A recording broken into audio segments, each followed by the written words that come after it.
पर निंदा अरु झूठ तज साच जवाहर खोल सतवादी जग में सुखी।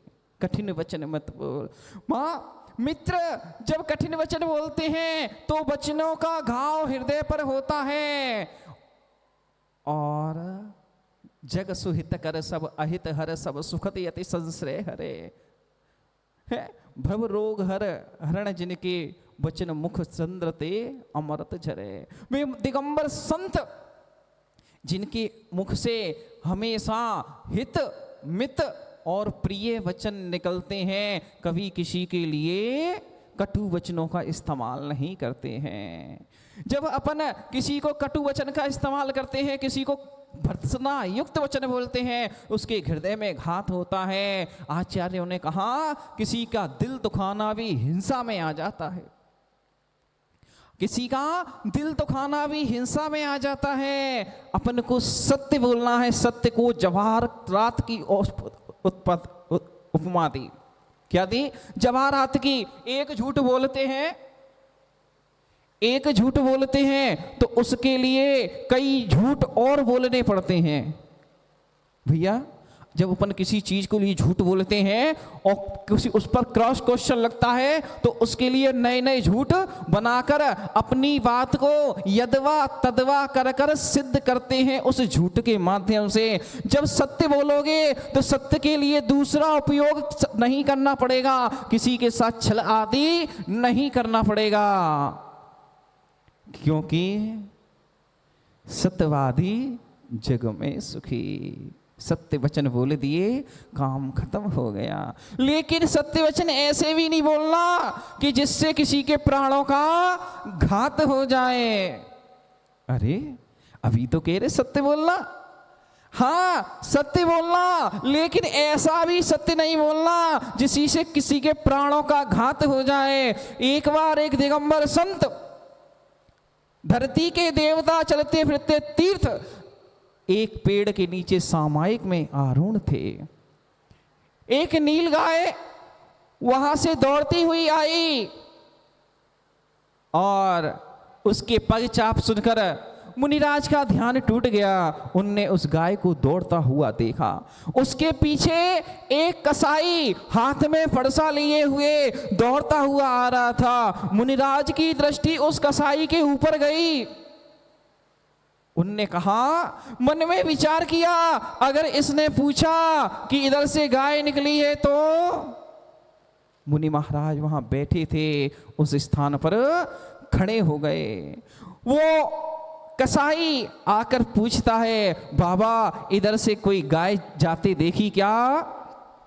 बाबा कहते हैं, नहीं, जब से मैं इस स्थान पर खड़ा हूं तब से मैंने कोई गाय नहीं देखी, क्योंकि दिगंबर संत सत्य महाव्रत के धारी होते हैं, अहिंसा महाव्रत के धारी होते हैं। उनने अपने दोनों धर्मों को निभाया, उस प्राणी को अभय भी दिया और अपने सत्य महाव्रत का पालन भी किया कि जब से मैं यहां खड़ा हूं तब से मैंने कोई गाय नहीं देखी। ओहो, अब आप कहोगे, हाँ उनने अपनी स्थिति बदल दी।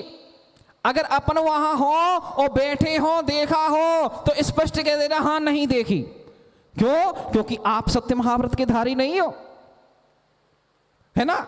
आप और हम सत्य महाव्रत के धारी नहीं हैं। अगर हो सकते तो सत्याणुव्रत, अणुव्रत के धारी हो सकते हैं, फिर उसमें अपनी कंडीशन को बदल सकते हैं। विचार करना, विचार करना। जीवन में सत्य उसी प्रकार है जिस प्रकार एक उगता हुआ सूरज रोज दिखाई देता है नियम से, और उसी प्रकार यह सूरज डूबेगा नियम से। ऐसे ही सत्य जिसने जन्म लिया है उसका नियम से एक ना एक दिन मरण होगा, क्योंकि मृत्यु ही जन्म का बीज है। भर्त्सना युक्त कटु वचन, कैसे कटु वचन बोल देते अपन लोग। जब अपन को क्रोध आता है, अपन नहीं देखते कि कौन है, बड़ा है छोटा है, ये इसकी विनय करनी है नहीं करनी है। क्रोध आ गया, कषाय तीव्र है, कैसी बोला? ऐसी वाणी बोलिए मन का आपा खोए, सुनने वाला 7 दिन फपक फपक के रोए। ऐसे वचन बोल देते हैं कि बेचारा जब जब उसको संस्मरण में आएगा तब तक उसके असुधारा, उसके हृदय को घात होगा। ऐसे शब्दों का इस्तेमाल करते हैं। विचार करना, विचार करना। अंधे के अंधे होते हैं, अंधों के अंधे होते हैं, ऐसा द्रौपदी ने कह दिया था। किसको कहा था? जब खांड प्रदेश पांडवों को मिला तो उस खांड प्रदेश में एक सुंदर इंद्रप्रस्थ नगरी की रचना हुई। और जब रचना हुई तो जब नया गृह मकान बनाते हैं तो हमारे यहाँ नागर करते हैं, आपके यहाँ करते हैं कि नहीं? करते हैं। नए मकान में जाते उससे नागल करते हैं ना, गृह प्रवेश, है ना? तो उसे वो नागर किया, उसमें कौरवों को भी बुलौआ भेजा कि आपको भी आना है। उस अद्भुत पहल की रचना देखकर जहां जल दिखाई देता था वहां जल नहीं था, और जहां जल नहीं था वहां जल नहीं दिखाई देता था। ऐसा मायावी महल बनाया हुआ था। तो जैसे ही दुर्योधन वहां से निकलता है, सोचता है जल है, पांव रखा तो जल नहीं था, और जहां जल था वहां फिसल गया। द्रौपदी ऊपर से देख रही थी और देखते ही बोली, ठिठोली के साथ अंधों के अंधे ही होते हैं। बस वही 2 शब्द हृदय में चुभ गए जिसके पीछे पूरी महाभारत हो गई। रामायण का युद्ध हुआ एक स्त्री के पीछे, महाभारत का युद्ध हुआ एक स्त्री के पीछे। अंधे के अंधे होते हैं। विचार करना, अपना विवेक लगाना कि जब हम बोलते हैं तो क्या बोल रहे हैं, शब्द क्या है, हमारी वचन वर्णाएं क्या है, हमारे बोलने से सामने वाले पर क्या इफेक्ट पड़ेगा, क्या प्रभाव पड़ेगा। एक सूरदास व्यक्ति, भैया सूरदास अंधा था, दिखते नहीं बनता था। राजा के साथ सैनिक, मंत्री और राजा वन में भटक गए। राजा को गहन पिपासा लगी। राजा को पिपासा लगी तो मंत्री ने सिपाहियों से कहा, इस वन में कहीं जल हो तो ढूंढो। एक सूरदास अंधा व्यक्ति रहता था, उसके पास वो सैनिक गए, बोले, अरे बढ़ऊ, अरे वृद्ध, तेरे पास जल है क्या? उसने मना कर दिया। फिर मंत्री गया, मंत्री ने अकड़ में कहा, हे सूरदास, जल हो तो जल दे, हमारा राजा प्यासा है। उसने मना कर दिया। कुछ समय उपरांत जब राजा को जल नहीं मिला तो राजा खुद उधर से निकला। राजा ने कहा, हे वृद्ध महानुभाव, मैं बहुत प्यासा हूं, पानी की आवश्यकता है, आपके पास पानी होगा क्या? आपके पास पानी होगा क्या? जल मिलेगा क्या? वो कहता है, आप यहाँ बैठिए।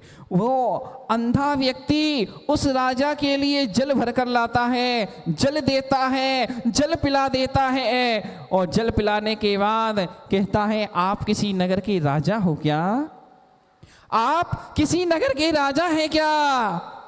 तो राजा ने कहा, आपने कैसे पहचाना कि मैं राजा हूं? कि आपसे पूर्व 2 व्यक्ति आए, एक की व्यक्ति के वचनों में दरिद्रता दिखाई देती थी, एक के वचनों में अहंकार दिखाई देता था। लेकिन जो विशाल हृदय के मृदुभाषी लोग होते हैं, सत्यवादी लोग होते हैं, उनकी वचन ऐसे होते हैं कि कानों में ढीरों मिश्री घुल जाए। मां मित्र, वचनों के माध्यम से हाथी पर भी बिठाया जा सकता है, और वचनों के माध्यम से गधे पर भी बिठाया जा सकता है। किसने किया? किसने किया? सारा वचनों का खेल है। वचन अच्छे होंगे वे, सुनने में अच्छे लगने वाले होंगे, सत्य होंगे, तो आपको हाथी पे आरूढ़ कर कर नगर भ्रमण कराया जाएगा। और वचन मिथ्या होंगे, कटु होंगे, तो वो खोता ईंटें ढोने वाला, उसके ऊपर भी सवारी होती है। ओहो, वचन वही है भैया, वचन वही है, लेकिन उनको बोलने का तरीका, उनको प्रेजेंटेशन का तरीका भिन्न भिन्न था। अपन बोलते आइए महानुभाव भोजन कीजिए, अगर उसी भाषा को दूसरी भाषा में कहे क्या, खा लो या ठूस लो, वचन वही है, इंटेंशन वही है, लेकिन कहने का अभिप्राय, कहने की जो प्रेजेंटेशन है उसमें भिन्नता है। भूखा भी मना कर देगा ना भा, पेट भरा है। इसलिए अपने जीवन में सत्य धर्म का विशेष महत्व है, क्योंकि सत्य बोलने वाला व्यक्ति, जब हृदय में शुचिता का भाव आ गया, कल अपन ने क्या किया था, लोभ का परिहार कर कर शुचिता को उद्घाटित किया था। अब शुचिता आ गई है तो जीवन में सत्य नियम से आएगा, है ना, क्योंकि अब हृदय पवित्र हो गया और पवित्र हृदय में सत्यता का वास हो जाता। अब जीवन में सत्य कैसे क्या करें, हम व्यापार करते हैं, बहुत सारे घर गृहस्थी के कार्य करते हैं, तो हाँ बोलना पड़ सकता है, लेकिन जितना हो सके उतना बचना चाहिए, क्योंकि शब्दों के मर्म भेदी बाणों से बहुत हृदय का घात हो जाता है। कितना हो जाता है। एक चोर था,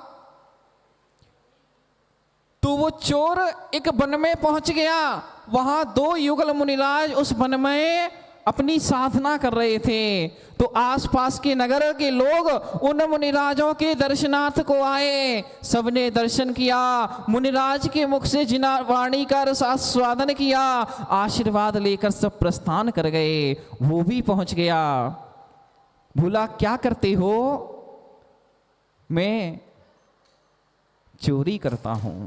कि चोरी करना छोड़ दो। नहीं मुनिराज, मैं चोरी करना नहीं छोड़ सकता, अगर मैंने छोड़ दिया तो मेरे जीवन का यापन कैसे होगा, इसलिए मैं चोरी करना नहीं छोड़ सकता। तो तुम नियम ले लो कि तुम आज से सत्य बोलोगे, झूठ असत्य नहीं बोलोगे। चोर ने नियम ले लिया, चोर ने नियम ले लिया कि आज से मैं सत्य बोलूंगा, और वहां से निकल गया। जैसे ही चोरी करने के लिए गया तो कहां पहुंचा, राजा की अश्वशाला में पहुंच गया। और जैसे ही घुसा, वहां पर जो प्रहरी था उसने देखा, कौन, बोला मैं चोर हूं। वो सोच रहा मजाक कर रहा है, चोर कभी कहेगा मैं चोर हूं, मैं चोर हूं, हाँ ठीक है। वो अंदर चला गया, राजा का सबसे प्रिय घोड़ा सफेद रंग का, और उसको खोलकर अपने साथ ले गया। और जैसे ही ले जा रहा था, फिर प्रहरी ने पूछा कौन हो, घोड़े को कहां ले जा रहे हो, कि चोरी करके ले जा रहा हूं, घोड़े को चोरी करके ले जा रहा हूं, क्योंकि उसने मुनिराज से सत्य महाव्रत धारण किया था, तो उसने कह दिया घोड़े को चोरी करके ले जा रहा हूं। प्रहरी बेचारे, प्रहरी सोच रहे मजाक कर रहा है, घोड़े को पानी नहीं पिलाया होगा इसलिए पानी पिलाने ले जा रहा है। प्रातः काल हुई, देखा प्रहरियों ने, अरे राजा का सबसे प्रिय घोड़ा है नहीं, कहां गया, अरे चोरी हो गया। सारे सैनिक मंत्री उस घोड़े को ढूंढने में लग गए, घोड़े को ढूंढ रहे हैं, और कुछ प्रहरी सैनिक उस वन में पहुंच गए, यहां उसने घोड़े को चुरा कर बांधा था और उसी पेड़ के नीचे सो रहा था, उस पेड़ के नीचे सो रहा था। सैनिक ने पूछा ये घोड़ा तुमने चुराया है क्या, हाँ मैं चोर हूं, हाँ मैं चोर हूं। उधर देवता भी उसकी परीक्षा लेने के लिए आ गए। देवताओं ने उस सफेद घोड़े को लाल कर दिया कि हाँ वो घोड़ा उस पेड़ के नीचे बंधा है, क्योंकि उसके सत्य का नियम था, झूठ नहीं बोलूंगा। जैसे ही सैनिकों ने घोड़ा वहां देखा तो वो घोड़ा लाल रंग का था। वो कहते नहीं, हमारे राजा का घोड़ा तो सफेद था। उनने कही नहीं, वही घोड़ा है। देखा तो उसने फिर पुनः कहा, मैं झूठ नहीं बोलता, मेरा सत्य का नियम है। मैंने दिगंबर संतों के पादमूल में सत्य बोलने का संकल्प किया था। बस इतने में ही देवताओं ने ऊपर से पुष्प वृष्टि करना आरंभ कर दी और उस घोड़े को सफेद कर दिया। देवता भी कहने लगे, अहो धन्य है ये सत्य के व्रती, जिसने दिगंबर संत से सत्य का नियम लिया था। उस घोड़े सहित उस चोर को राजा के दरबार में पेश किया गया। राजा ने पूछा, क्या तुमने मेरा घोड़ा चुराया था? हाँ चुराया था। क्यों चुराया था? कि मैं चोरी का काम करता हूं, मेरा काम ही यही है। ओहो, चोरी करने के बाद असत्य भाषित करता, लेकिन उसने सत्य बोला। राजा ने उसको अभय दिया और अपने मंत्री पद में आरूढ़ कर दिया कि आज से तुम हमारे सभा के मंत्री बनकर रहोगे, तुम्हें चोरी करने की कोई आवश्यकता नहीं है। कहा एक चोर और सत्य बोलने के कारण कहा उसी राजा के दरबार में कौन हो गया? मंत्री हो गया। विचार करना, विचार करना कि सत्य बोलने से कितना लाभ हुआ। और वो झूठ बोलता तो पकड़ा जाता, कारावास होता और ना जाने कौन कौन सी यातनाएं दी जाती। लेकिन उसने दिगंबर संत से नियम लिया था कि मैं कालांतर में असत्य नहीं बोलूंगा, मैं सत्य ही बोलूंगा। अपने नियम कर सकते क्या? नहीं, जितना कर सको अणुव्रत के रूप में, कि ज्यादा नहीं तो, क्योंकि अपन को भी बिना जीवन में सत्य उद्घाटित किए हुए अपने मोक्ष का मार्ग प्रशस्त कैसे होगा? इस देह रूपी देवालय में जो भगवान आत्मा बैठा है, उस भगवान आत्मा पर करुणा करनी होगी, दया करनी होगी, दया के परिणाम बनाने होंगे।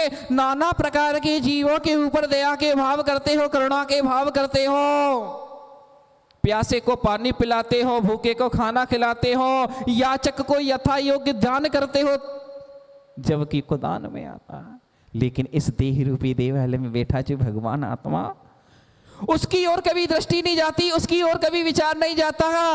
आखिर इसको क्या करना है? ओहो, जीवन में कुछ 5 मिनट अपने लिए निकालते नहीं, अपन नहीं निकाल पाते। क्या करें पंडित जी? सुबह से उठते हैं, घोड़े की तरह दौड़ते हैं और दौड़ते दौड़ते सो जाते हैं, सोचने का मौका ही नहीं मिलता।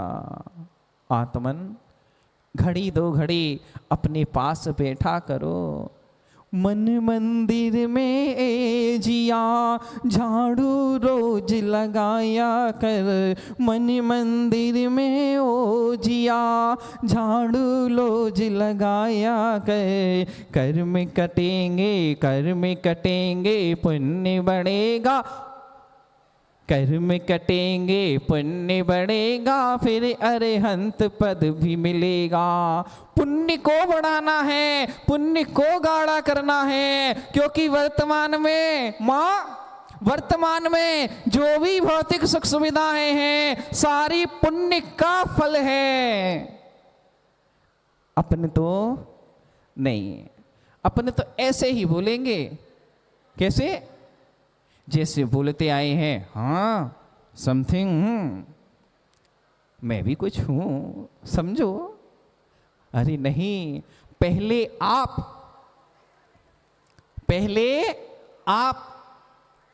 तो जो पहले आप होगी, तो वो जो आपसे आप जो पहले आप कह रहे हो ना, वो स्वतः ही आपको आगे कर देगा। नहीं नहीं साहब, पहले आप आइए। थोड़ा सा अपने अंदर विनम्रता और सत्य को उद्घाटित करेंगे तो अपने धर्म का मार्ग पर चलते चलते कालांतर में हमको भी सुख की अनुभूति होगी। क्योंकि जिसके सत्य धर्म जिसके पास है उसका स्वर्गों में सदियों तक वास है ना। सत्य धर्म जिसके पास है उसका सदियों तक स्वर्गों में वास है। जिसने सत्य का नाश किया उसने नरकों में वास किया। अब विचार कर लेना, हमको जाना कहाँ है, व्यवस्था कहाँ की बनानी है, रिजर्वेशन कहाँ का कराना है। जंक्शन पर आ गए प्रधान जी, जंक्शन पर आ गए हैं। चतुर्गति का जंक्शन है, देव पर्याय में भी जा सकते, मां देव पर्याय में भी जा सकते, त्रियंच में भी, नरक को भी और मनुष्य को भी। विचार करना क्या है, करना क्या है। फिर दोष किसको देते हैं अपन, हे भगवान तुमने हमारे साथ अच्छा नहीं किया, है ना। हे भगवान तूने फलाने के साथ बहुत खराब कर दिया। अरे भगवान करता नहीं है, अभी कर्म का आश्रय अपन ने किया है, कर्म का भुगतान भी अपन को करना पड़ेगा। नाना प्रकार के कर्म अपन करते हैं और उन कर्मों के एवज में जब सहायता होती है, भैया जी जब सुख का समय होता है तब नहीं कहते हो भगवान तुमने हमें सुख दे दिया, है? जब सुख का समय होता है तब नहीं कहते सुख दिया, और जब दुख का समय आया तो भगवान तुमने बहुत बुरा किया, है ना। अपना कोई इष्ट का वियोग हुआ क्या कहते हो, भगवान ने बहुत बुरा कर दिया। बस भगवान बेचारे इसी के लिए बैठेगा कि किसी का बुरा हो भला करते रहे। अरे नहीं, वहां भगवत्ता नहीं खत्म हो जाएगी। किया किसने है, स्वयं ने किया है और स्वयं ही भोगेगा, अन्यत्र भोगने नहीं आएगा। अपन कैसे भी संचय कर लें, पुण्य और पाप का बंध अपन ने स्वयं किया है तो भुगतान भी स्वयं को ही करना होगा। वचनों का बड़ा ही महत्व है। अगर अच्छे वचन बोले जाएं तो, माँ आप लोग बहू के साथ रहती हो और बहू से गरम गरम रोटी खानी होती है तो क्या कहती हो, बहू तुम्हारे हाथ की वो मीसी रोटी बहुत अच्छी बनती है, तुमने वो खीर बनाई थी ना मेवे वाली वो बहुत अच्छी थी। अब बहू भी सोचती है माँ जी कितनी तारीफ कर रही है तो गरम गरम करके, किसका फेर है, शब्दों का फेर है। आपने प्यार से कहा तो बहू ने 56 भोग लगा दिए, और आपने कटु वचन बोले पानी को भी तरसा दे चिंता नहीं करियो, है ना, पानी को भी तरसा दे। हाँ, वचनों का बड़ा महत्व है। एक लकड़हारा, उसकी खेती में अकाल पड़ गया, लकड़हारा वन में लकड़ी बीनने गया। एक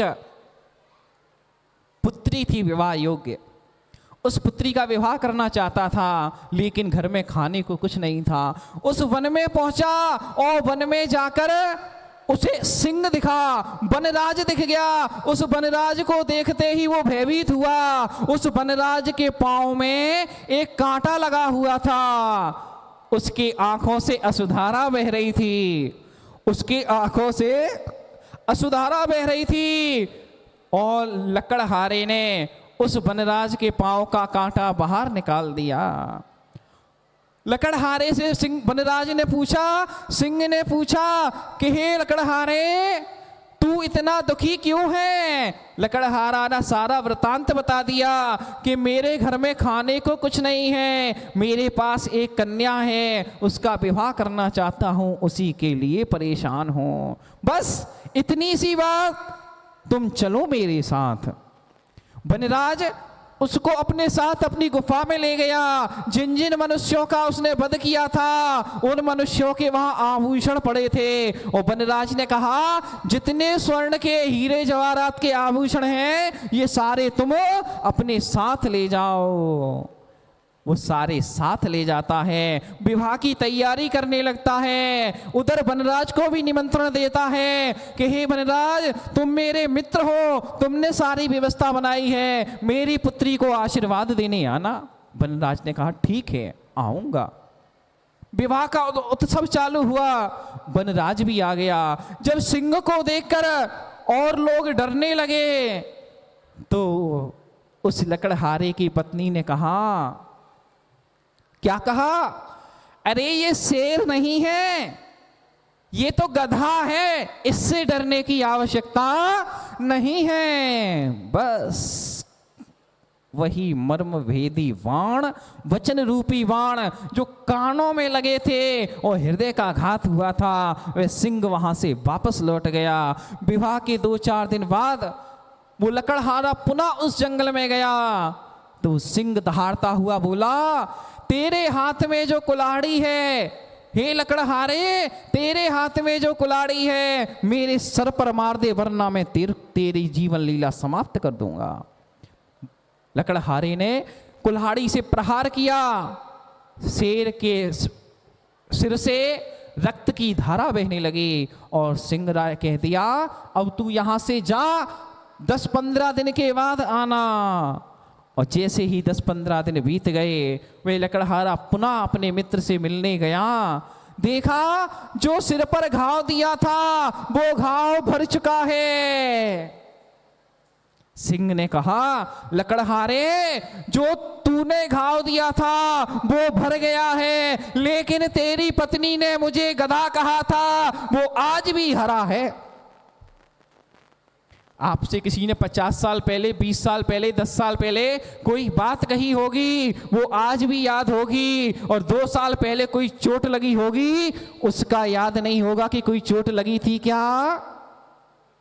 लेकिन शब्दों के बाण इतने तीखे, इतने विषैले होते हैं कि हृदय में घात कर जाते हैं। पूरा जीवन निकल जाता है, लेकिन वो घाव भरने वाले नहीं हैं। इसलिए अपन को अपने जीवन में उत्तम सत्य धर्म को उद्घाटित करना होगा। अगर सत्य महाव्रत तो दिगंबर संतों के बनता है, लेकिन हम भी अणु रूप में सत्याग्न व्रत को धारण कर सकते हैं और अपने लिए सुख की फुलवारी को बो सकते हैं, क्योंकि सतवादी जग में सुखी। बसु झूठ सेती नरक पहुंचा, स्वर्ग में नारद गया। जब राजा बसु ने झूठ बोला तो सिंहासन टूट गया और ओहो, नीचे नरक को चला गया। इसलिए अपन भी अपने जीवन में उत्तम सत्य धर्म को उद्घाटित करते हुए वो मोक्ष के मार्ग को प्रशस्त करने की चेष्टा करेंगे। हाथ जोड़ेंगे, भावना भाएंगे कि मेरी श्वास श्वास में भगवन नमोकार कर दो, मेरा अंतिम मरण समाधि तेरे दर पर हो। जिन वाणी रस पान करो मैं, जिन वाणी रस पान करो मैं, गुरु निर्ग्रंथ भी हो, मेरा अंतिम हो, मेरा अंतिम मरण समाधि तेरे दर पर हो। जय बोले त्रिकाल पूज्य पंच परमेष्टि भगवान की, कल्याणकारी श्रीमद जैन धर्म की, कि पुण्य बिना नहीं पाइए भली वस्तु का योग, दाख पके तब काक के होत कंठ में रोग। धर्म करत संसार सुख, धर्म करत निर्वाण, और धर्म पंथ साधे बिना नर त्रियंच समान। जावाणी की ज्ञान से सूझे लोकालोक, सुवाणी मस्तक नमो सदा देत हूँ धोख। हे जिनवाणी भारती तो जपत नरेन, जो तेरा शरण आ गया सो पावे सुख चैन। देव भजो अरिहंत को और सेवा निर्ग्रंथ, दया धर्म पालू सदा, यही मोक्ष का पंथ 9 बार नमोकार।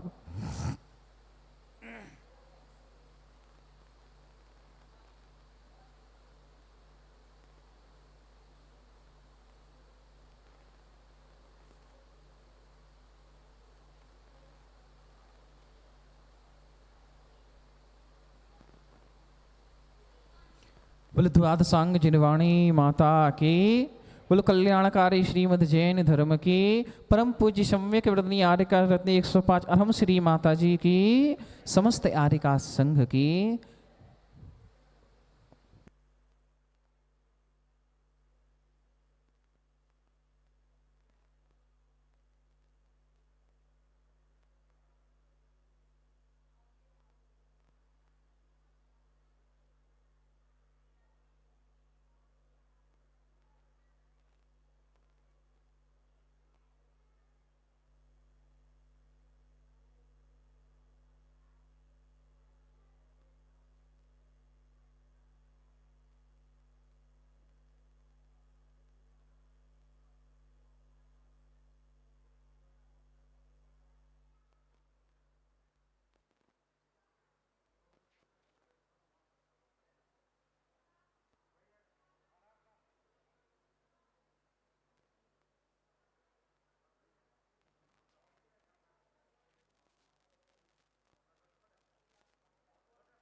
भैया माइक चालू कर दो।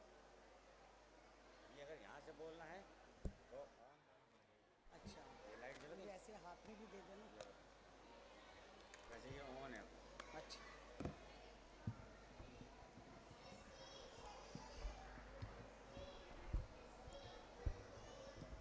बॉबी वो लगा दिया दीपक, आओ फिर मंच पे।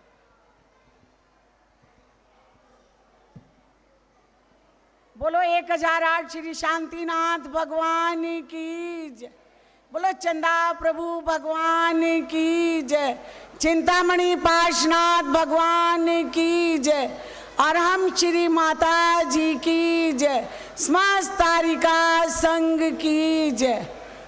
आज हमारी रात्रि पाठशाला की तरफ से छोटे छोटे बच्चों के द्वारा प्रोग्राम तैयार किया गया है। मैं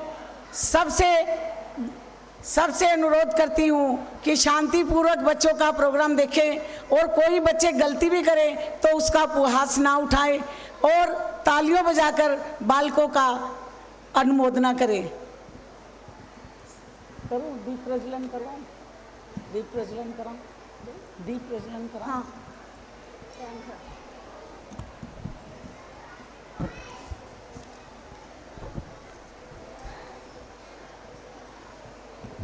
वो उससे क्या है? पिंकी से पिंकी कहाँ है? कौन की? क्या?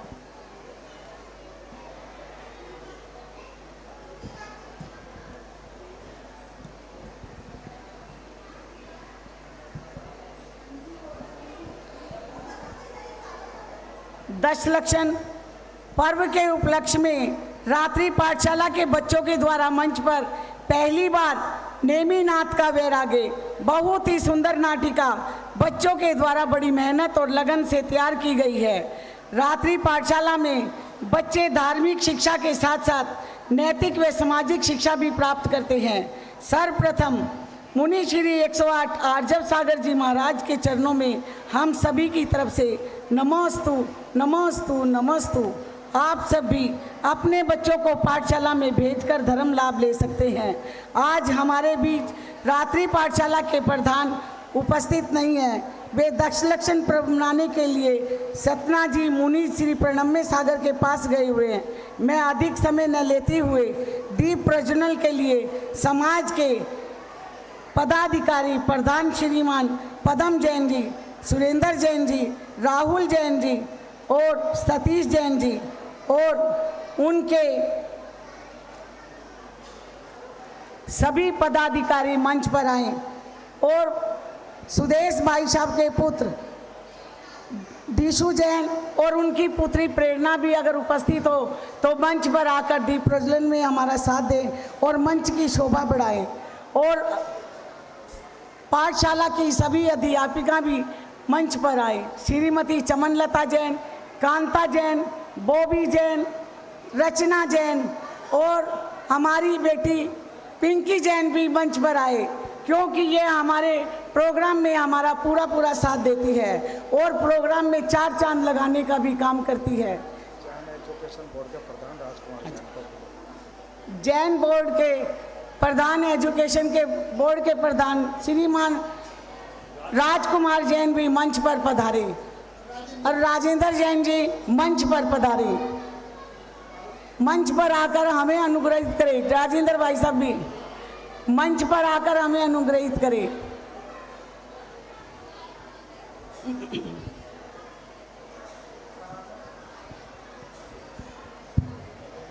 जय जिनेन्द्र जी, जय जिनेन्द्र। नाम मिला ही नहीं।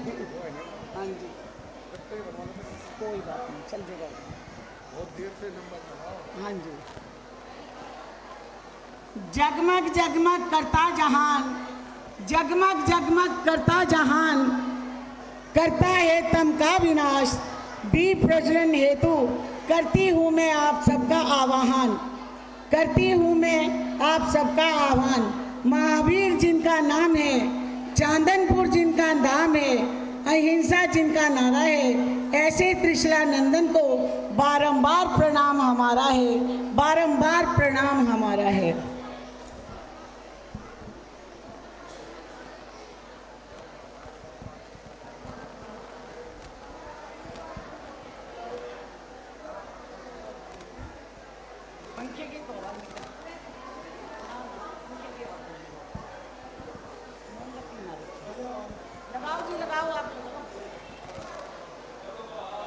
भगवान की जय। नमो आयरियाणम, नमो वज्रायाणम, नमो लोए सब्बसाहुणम, नमो अरिहंताणम, नमो सिद्धाणम, नमो आयरियाणम, नमो वज्रायाणम, नमो लोए सब्बसाहुणम। दीप से दीप जलाते चलो, दीप से दीप जलाते चलो, धर्म की गंगा बहाते चलो, धर्म की गंगा बहाते चलो।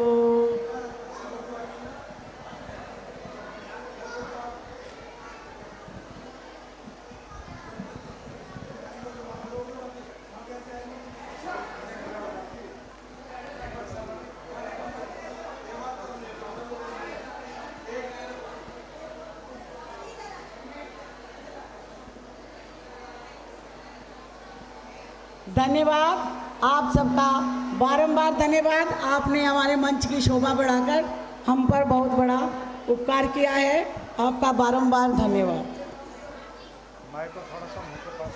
पत्रिका आप जमा नहीं करेंगे? हाँ जी, हाँ जी, हाँ शुरू कर। कोई भी शुभ कार्य करने से पहले, नीचे जाओ आप, हाँ नीचे बैठो, वो भी बच्चों को संभाल लें। कोई भी शुभ कार्य करने से पहले मंगलाचरण जरूरी है और मंगलाचरण लेकर आ रहे हैं छोटे छोटे बच्चे, दिल के बड़े ही सच्चे, आप सभी के सामने प्रोग्राम लेकर आते हैं। अच्छे अच्छे प्रस्तुत है मंगलाचरण के रूप में चित्राक्षी जैन, मीठी जैन, आरवी जैन, साची जैन और भव्या जैन।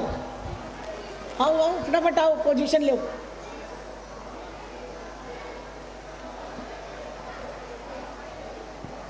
पोजीशन ले लो, लाइन बनाओ पहले। तुमको पता नहीं है? वो भी आगे बच्चों को देख लें, नाटक के लिए बच्चे तैयार कर लें। लगा भी के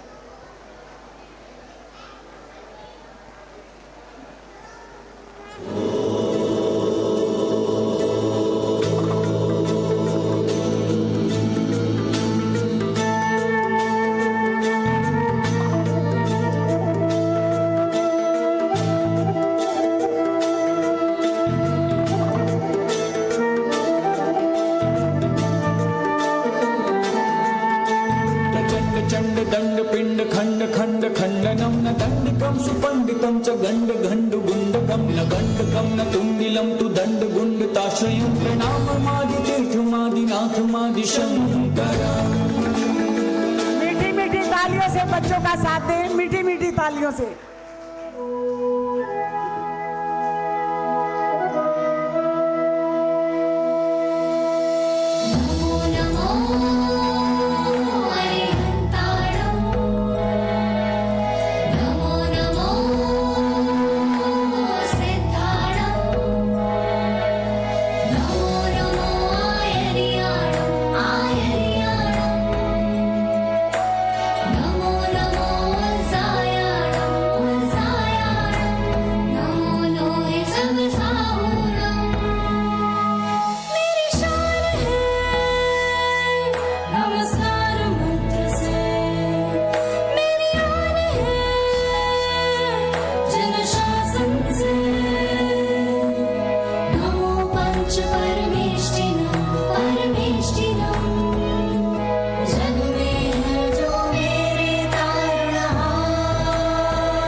सुहाना है, हमें धर्म बढ़ाना है, महावीर के वचनों पे बस चलते जाना है।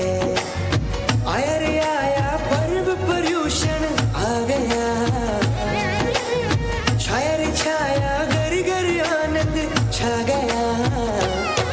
ये पर्व हमारी शान है, ये जैनों की पहचान है, हम सबका ये अभिमान है। हो जय हो जय हो जय जैन धर्म की जय। ओ ये पर्व हमारी शान है, ये जोरदार तालियां बच्चों के प्रोग्राम के लिए, जोरदार तालियां। ये अभिमान है। हो जय हो जय हो जय जैन धर्म की जय। बहुत सुंदर प्रस्तुति, बहुत छोटे छोटे बच्चे हैं। आगे नेमिनाथ का नाटक हम शुरू करने जा रहे हैं। सर्वप्रथम बच्चे आ जाएं।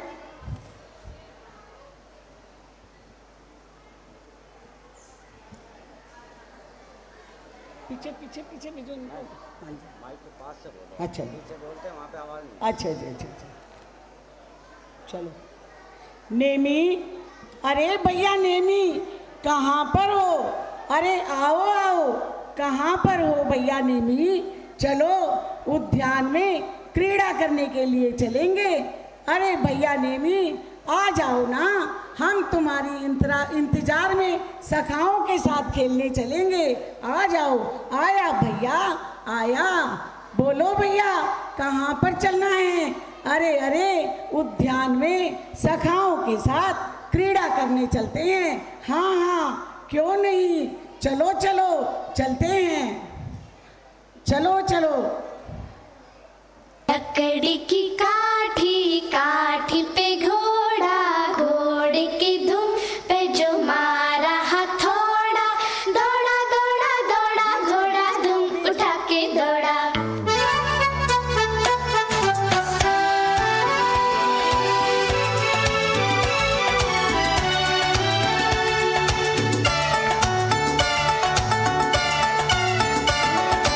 लकड़ी की काठी, काठी पे घोड़ा, घोड़े की धुन पे जो मारा हथौड़ा, दौड़ा दौड़ा दौड़ा घोड़ा धूम उठा के दौड़ा।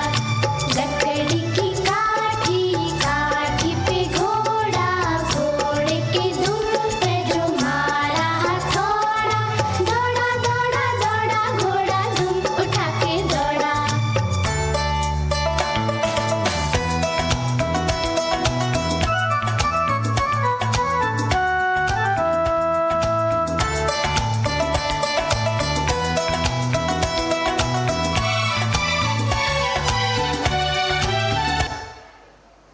ये थे नेमी कुमार, बच्चों के साथ उद्यान में क्रीड़ा करने के लिए गए।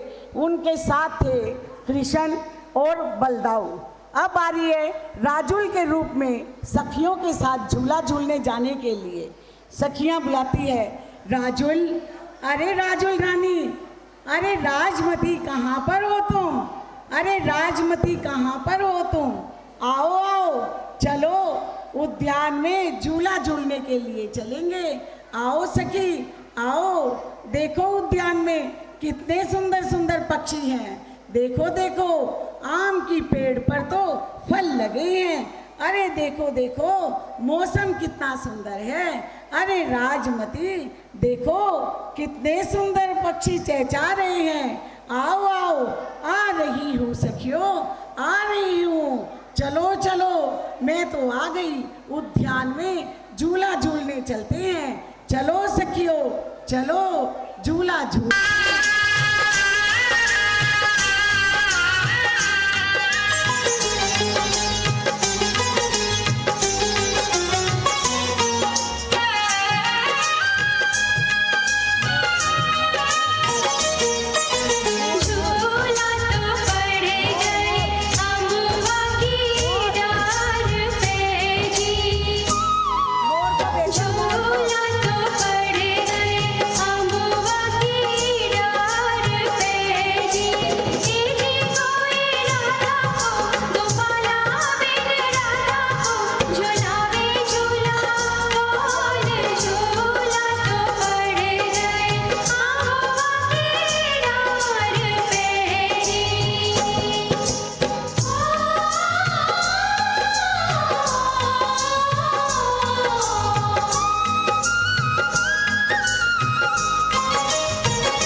नाटक प्रारंभ।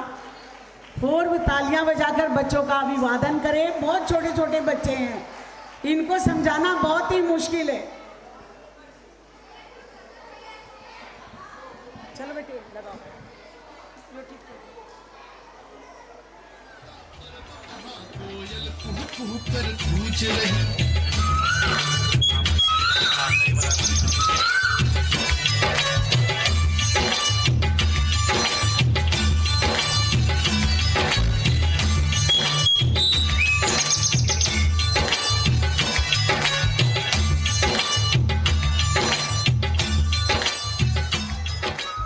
माताश्री, इस नंदनवन की शोभा देखकर ऐसा भान होता है जैसे ऋतुराज बसंती बाला का ब्याह हो रहा है।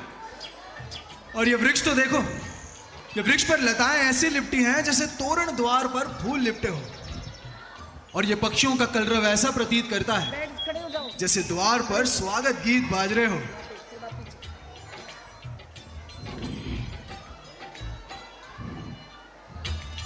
अरे आप सब वहां क्या कर रहे हैं? यहां आइए, बसंत का आनंद उठाइए।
रुक्मणी, उससे ज्यादा तो सुंदर आज तुम जान पड़ती हो।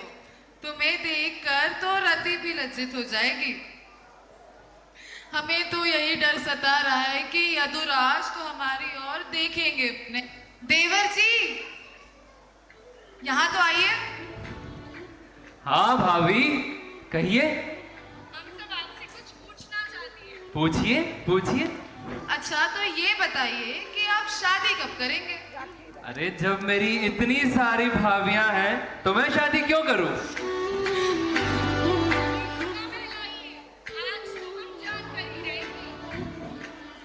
मुझे विवाह की इच्छा ही नहीं है।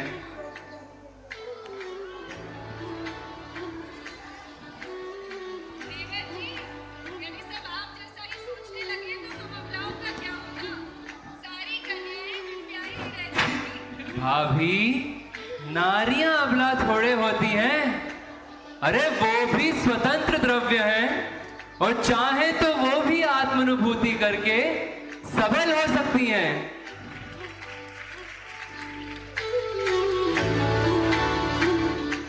लाला जी तो पूरे योगी हैं, पर देवर जी ये योग ज्ञान की बातें अपने तक ही रखना, सारे संसार में न बता देना, वरना नर नारी के जीवन का तो अंत ही हो जाएगा। अरे बस भी कर दो अपने देवर जी को चिढ़ाना। मैं तो कहता हूँ हम सब जलाशय पर निकलते हैं। अति उत्तम विचार है, वहां झरने बहुत सुंदर हैं। चलिए।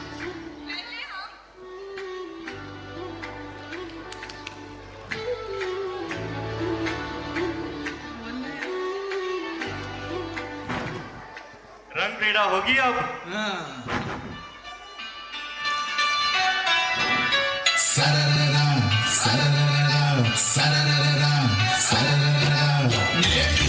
रुक्मणी खेल रहे आपस में मिलकर होली, आकर के कृष्णा बीच नहीं करने लगते हैं रंग रे।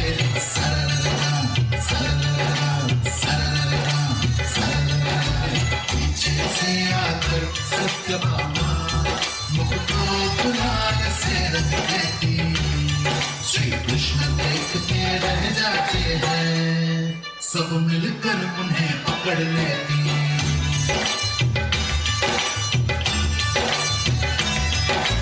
और रुक्मणी सत्यभामा ने मिलकर नैमिषवर का मुख रंग डाला।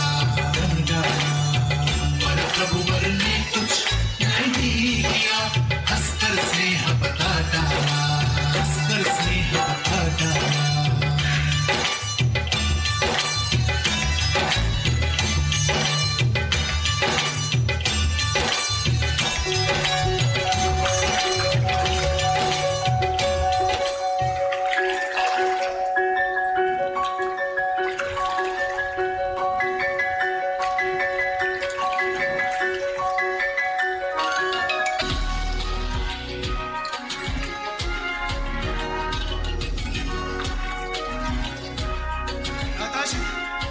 जल क्रीड़ा में तो बहुत आनंद आया। अवश्य। मयूर। अरे रुक्मणी, मेरे लिए रुको तो। भाभी, ये लीजिए, इसे भी धो दीजिएगा। मैं क्यों धो? मैं तो उसकी धोती धोती हूँ जो नागशैया पर सोता है, शार्वर धनुष धारण करता है और शंख बजाता है। तो ये सब कौन सी बड़ी बातें हैं भाभी? अच्छा, अगर बड़ी बात नहीं है तो सब करके बतलाओ।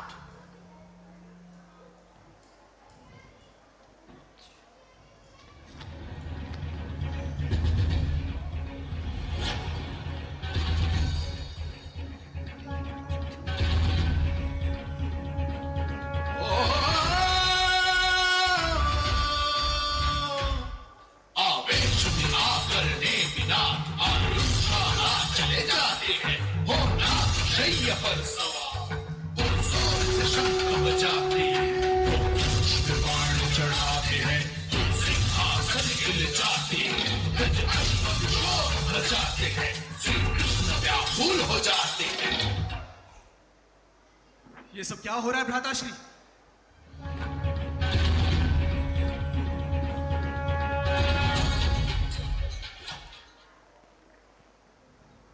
ये तुमने क्या किया? तुम तीर्थंकर हो, जगत पूज्य, अद्भुत हो, प्रतिभाशाली हो, इस समय जगत में सर्वश्रेष्ठ एवं अद्भुत बलशाली हो। मैं तुम्हें समझता हूं प्रियवर। नारी जन तुमको क्या जाने, वे होती है स्वपति भक्त। वे तुम्हारी महिमा क्या जाने। अरे वो तो तेरी ही भाभी थी, हम उसे वही डांट देते। लेकिन इन जरा जरा सी बातों पर तुम इतने व्याकुल क्यों होते? उठो, उठो इस शैया से, फूलों की शैया पर सो। अपराध क्षमा करके जिन पर हम पर अब तुम प्रसन्न हो। जो आज्ञा आपकी भ्राता।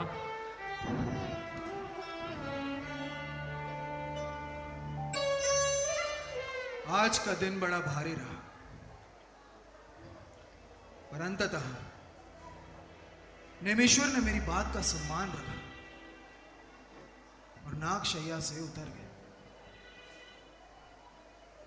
पर ना चाहते हुए भी मेरा मन मुझसे ये कह रहा है कि नेमेश्वर के होते हुए मेरा राज्य निष्कंटक नहीं है। सद्भामा के मुख से मेरी इतनी सी प्रशंसा उसे सहन नहीं। वो मेरी विभूति देखकर मुझसे जलता है। आज उसने इतना तांडव मचा डाला तो किसी दिन मेरे साथ मतभेद होने पर युद्ध के लिए भी तैयार हो जाएगा। वो मुझसे बलशाली है और अपने आगे मुझे कुछ नहीं समझता। लेकिन ये क्या बात हुई? यदि सद्भामा ने अपमान किया था तो मुझे आकर कहता। भाभी ने मेरा अपमान कहां किया था? अरे वो तो अपने पति की प्रशंसा कर रही थी। उनके छोटे से मजाक पर आज जो मैंने बर्ताव किया, क्या वो उचित था? आज मैंने जो भी किया वो उचित नहीं था। मेरे जीवन को धिक्कार है। नेमिश्वर भी तो यादव कुल के दीपक है, चरम शरीरी है, तीर्थंकर होने वाले हैं। यदि मैं पटरानी हूं तो वे भी तो राजा के भाई हैं। यदि उन्होंने मुझसे मजाक में धोती धोने को कह ही दिया था तो क्या हुआ?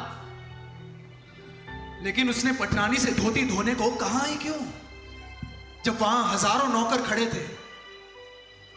अर्धचक्री की पटरानी को कोई धोबिन का काम बताता है क्या? मुझे अधिकार ही क्या था कि मैं रानी से धोती धुलवाऊं? भले ही मैं देवर हूं और धोती धुलवाना कोई अन्याय नहीं, किंतु उनकी इच्छा के विरुद्ध उनसे कार्य करवाना यह तो अन्याय ही था। यदि मैं धोती धो ही देती तो कौन सी छोटी हो जाती। देवर जी भी रूठ गए हैं और प्रजा भी न जाने मेरे बारे में क्या सोचती होगी।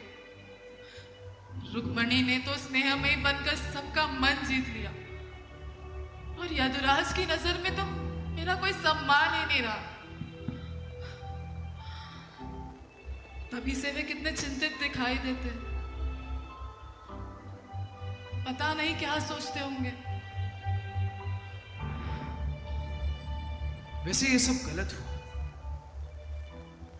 यदि सद्भामा मेरी धोती धो सकती है तो उसकी भी तो धो सकती थी। हम दोनों में भेद ही क्या है? वो तो मेरा अति प्रिय अनुज है।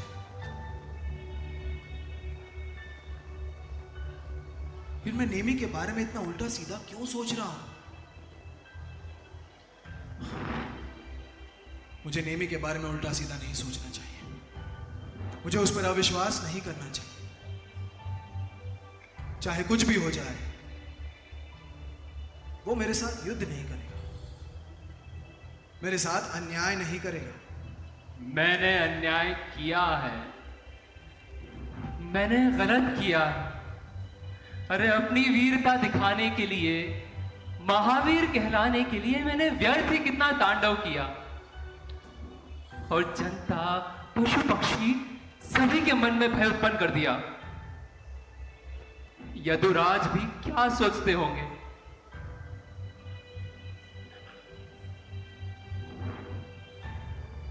मानता हूं मुझे नेमी पर अविश्वास नहीं करना चाहिए, पर क्या करूं, मन किसी भी प्रकार स्वस्थ नहीं रहता।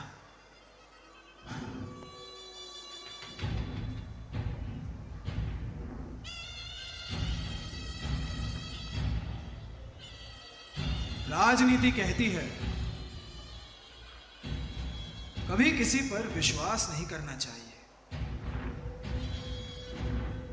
चाहे वो पुत्र हो या भाई, कैसा भी वैरागी हो। राजलोक क्या नहीं कराता। राजलोक तो प्रेम, अहिंसा आदि सारे भावों का लोप कर देता है।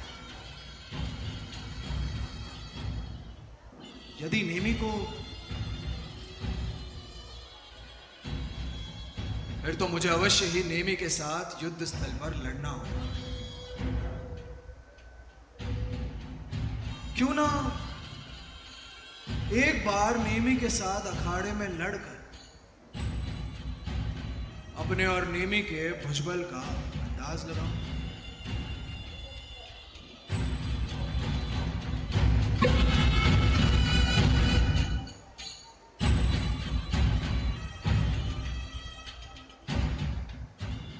आज सभा में कोई अभियोग या पेशी नहीं है। आपके शासन में चहुओर शांति है। तब फिर क्या करें, बताओ नेमी। अरे नेमी, तुम इतने उदास क्यों बैठे हो? अरे भाई, तुम्हारी उदासी हमें भी उदास कर जाती है। अच्छा चलो, हम सब पुनः उपवन चलते हैं, लेकिन आज जल क्रीड़ा नहीं करेंगे। जल क्रीड़ा नहीं करेंगे तो क्या करेंगे? मुदगर घुमाएंगे, दंड बैठक करेंगे और कुश्ती लड़ेंगे।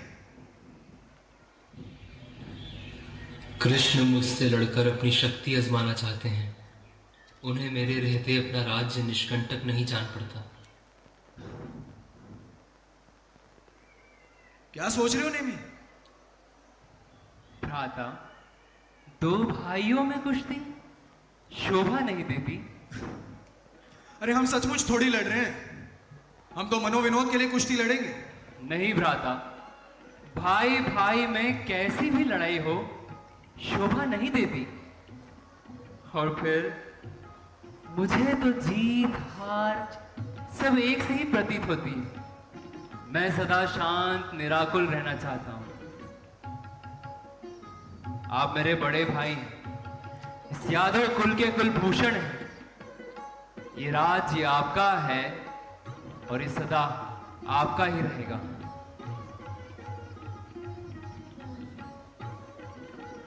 निमीश्वर सही कह रहे हैं। हम सभी इस बात से सहमत हैं। भाइयों की लड़ाई कभी भी मन को प्रसन्न नहीं करती। महाराज, आप ना लड़े, पर हमें तो अपना बल दिखाने का अवसर दीजिए। चलिए, यदि आप सभी की यही इच्छा है तो उसके लिए वन में जाने की क्या आवश्यकता है। ये लीजिए, मेरे इस पैर को हिलाकर दिखा दीजिए।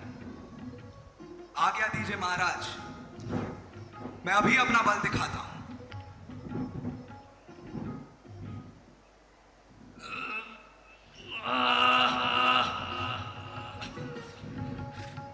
आ जाओ भाइयों, भाइयों।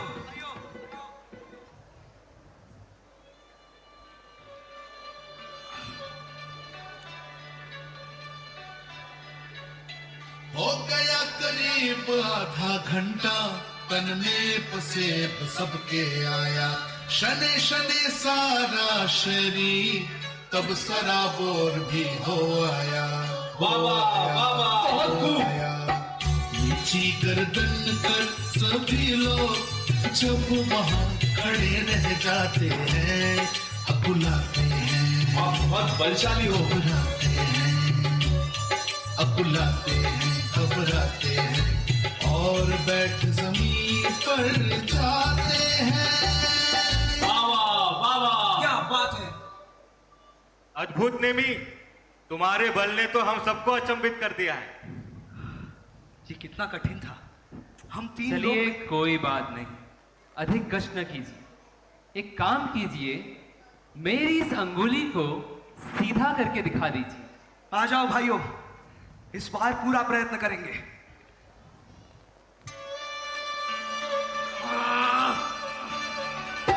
ओ पकड़ तर्जनी नेमी की, सब मिलकर जोर लगाते हैं। पर जिनवर की अंगुली को वे सब तनिक मुड़ नहीं पाते हैं। नेमेश्वर, तुम अतुल्य बल के धारी हो। आज तक तुम्हारा यह बल किसी को ज्ञात नहीं था। देखो इन सब की क्या दशा हो गई है। इन सबको आराम की आवश्यकता है। आज की सभा यही समाप्त।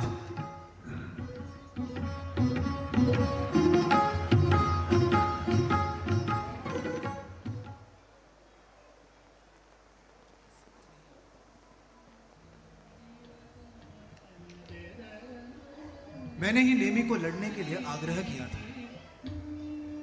वो बलशाली है, फिर भी उसने विनम्रता पूर्वक अस्वीकार कर दिया। भाई से लड़ना उसे स्वीकार नहीं था। समस्त सभा भी उसे मिलकर हरा नहीं पाई। फिर भी उसने अपनी जीत पर घमंड नहीं किया, अपनी विजय पर हर्षित नहीं हुआ। फिर इस सब में मेरा अपमान कहां है? उसने तो मुझे सदा सम्मान ही दिया है। आज भी उसने मुझे सम्मान सहित सिंहासन पर बिठा दिया था।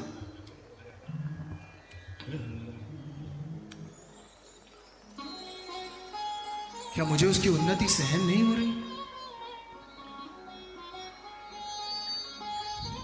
लेकिन उसकी उन्नति में मेरा अपमान कहां है? उसकी अवनति चाहना मेरे लिए उचित नहीं। अरे अपना भाई बलवान है, यह तो हमारा ही सौभाग्य है।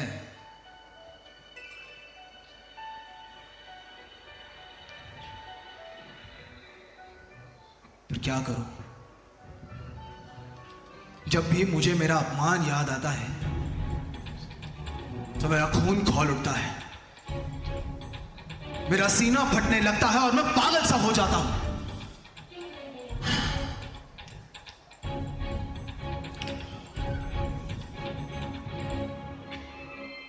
मुझे कोई तो रास्ता निकालना ही होगा। भले ही वो मुझसे बलशाली है, पर बुद्धि में वो मेरे समक्ष नहीं टिकता। रुक वही बनता है जो राजनीति जानता है।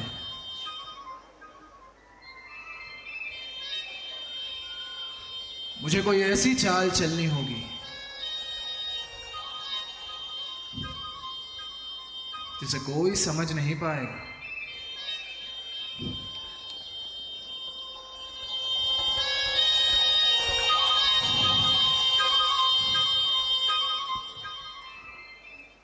प्रणाम भ्राताश्री।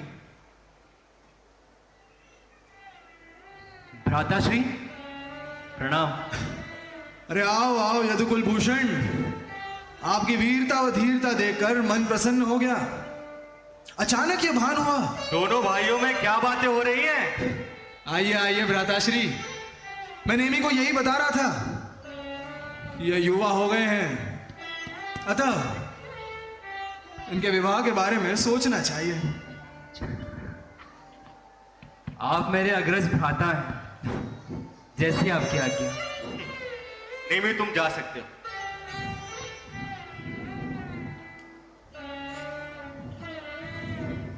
महाराज, नेमिश्वर ने तो स्वीकृति दे दी, परंतु आपके ध्यान में कोई योग्य कन्या है? हाँ, राजकुमारी राजमती। जूनागढ़ के राजा उग्रसेन की पुत्री? हाँ हाँ, वही। हम कल ही उसका हाथ मांगने के लिए जूनागढ़ चलेंगे।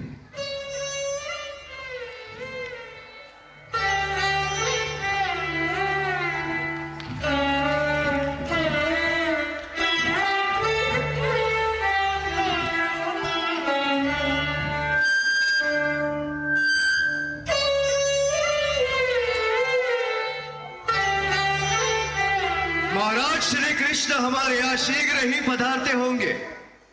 उनके स्वागत सत्कार में कोई भी कमी नहीं रहनी चाहिए।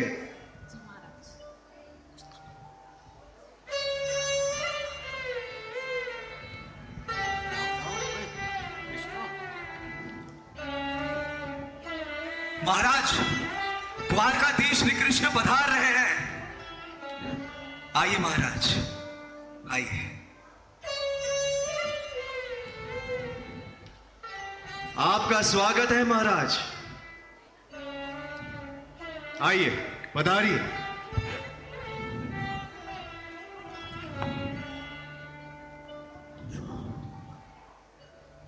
महाराज उग्रसेन, आपने हमारे अनुज नेमिश्वर के बारे में तो सुना ही होगा। वे हमसे भी बलशाली, धैर्यवान, चरम शरीरी और इसी भव से तीर्थंकर होने वाले हैं।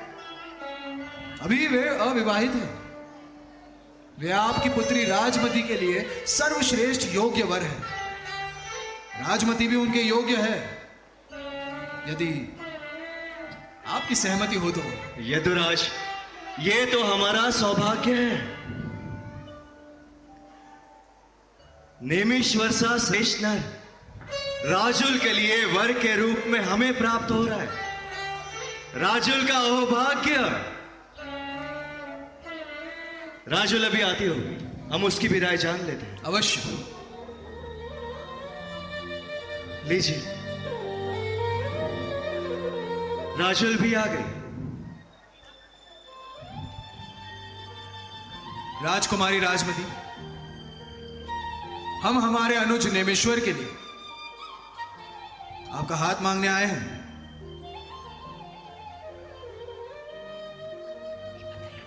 क्या आपको यह संबंध स्वीकार है?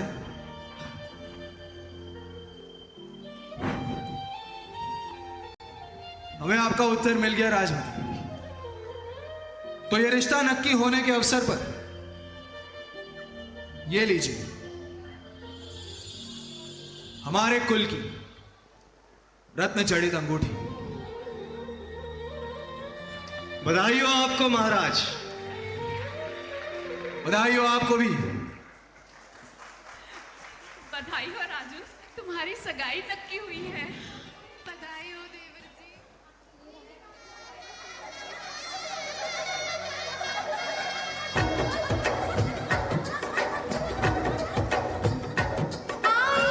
शगुनों की घड़ियां झूमे अंगनाई,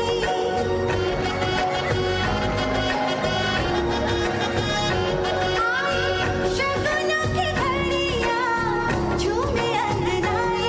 ये रिश्ता नया है, बोले बोले शहनाई। मेहंदी हाथों में रचाई, बिंदिया माथे पे सजाई। जी मेरा रुत आई, बधाई हो बधाई, बधाई हो बधाई, बधाई हो बधाई, बधाई हो बधाई।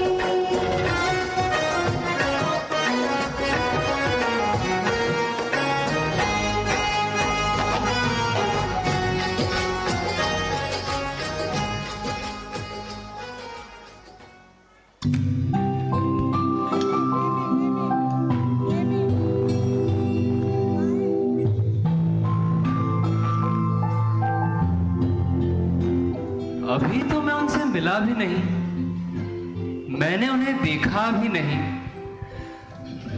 पर ये मन है जो सदा उन्हें ही सोचा करता है। सुना है बहुत शांत, गंभीर और बुद्धिशाली है। अगर ऐसा होता है तब तो हमारा मिलन कितना सुखद और जीवन कितना सुलझा हुआ होगा।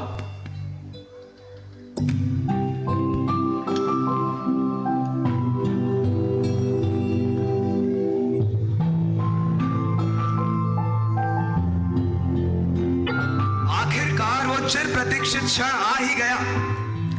द्वारका से बारात निकलने ही वाली है और जूनागढ़ में विवाह की तैयारियां पूर्णता पर है।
उधर नेमीनाथ की बारात जूनागढ़ की ओर चल पड़ी है। बारात जूनागढ़ की ओर चल पड़ी है। शौरीपुर से जूनागढ़ की तरफ बारात चल पड़ी है।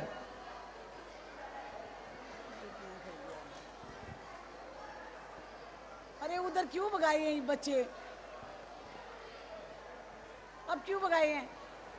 पहले भेज थे। थोड़ा आगे बुलाओ उनको, यहाँ इस कुर्सी तक बुलाओ। बच्चे थोड़े थोड़े आगे आ जाए, आगे आ जाओ, सब बच्चे आगे आ जाओ, और आगे आओ, और आगे आओ, और आगे आओ, सभी आगे आ जाओ, सभी बस बस बस, पीछे वाले भी आगे आ जाओ। चल बेटे कर दे।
गए देखो तोरण द्वार, जूनागढ़ में सज गए देखो तोरण द्वार। डोली डोली लाए नेमी कुमार, डोली लाए नेमी कुमार।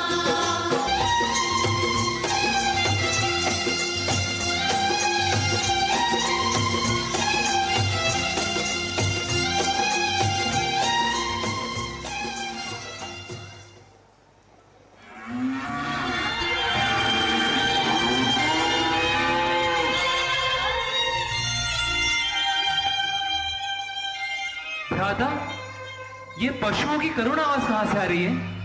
यह तो उनके घर लौटने का समय है। निमि, तुम्हारी बारात निकलने वाली है।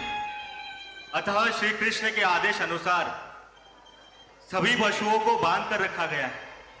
नहीं, उन्हें अभी मुक्त कर दिया जाए ताकि वो अपने घर लौट सकें।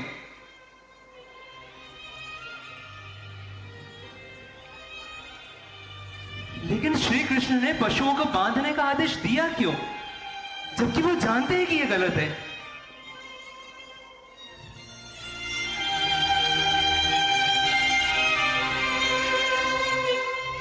ओ, श्री कृष्ण को मेरे रहते अपना राज्य निष्कंटक नहीं जान पड़ता, इसलिए उन्होंने मेरे वैराग्य के लिए निमित्त उपस्थित किया है। जो भी हो, पर इनके बंधन और क्रंदन का कारण तो एकमात्र बस मैं ही हूं, और इसका उत्तरदायी भी तो बस एकमात्र मैं हूं। तेरे ही पीछे नेमी हरे गोपी बल्लभ अखुलाते हैं, तेरे ही पीछे हीन दीन मृगगण भी सताए जाते हैं। कितनी व्याकुलता बोल रही उन व्याकुल पशुओं की आहों में। क्या सुख होगा कुछ सोचो तो इन हिंसा मूलक ब्याहों में। नहीं चाहिए वाह वाह और नहीं चाहिए ब्याह मुझे,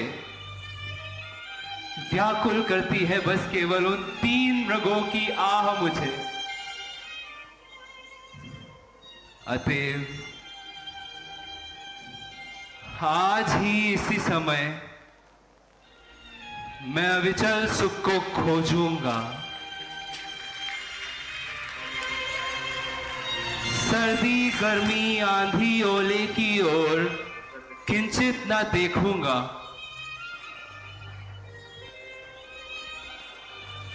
रे अविचल अविश्वर अनादि अनुपम अखिल इस जग में नहीं दिखता मुझे इस पृथ्वी तल में, इस पृथ्वी तल में।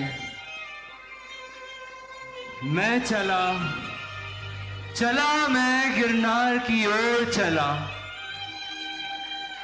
मैं रुका रुका मैं निजात्म तत्व में रुका रुका।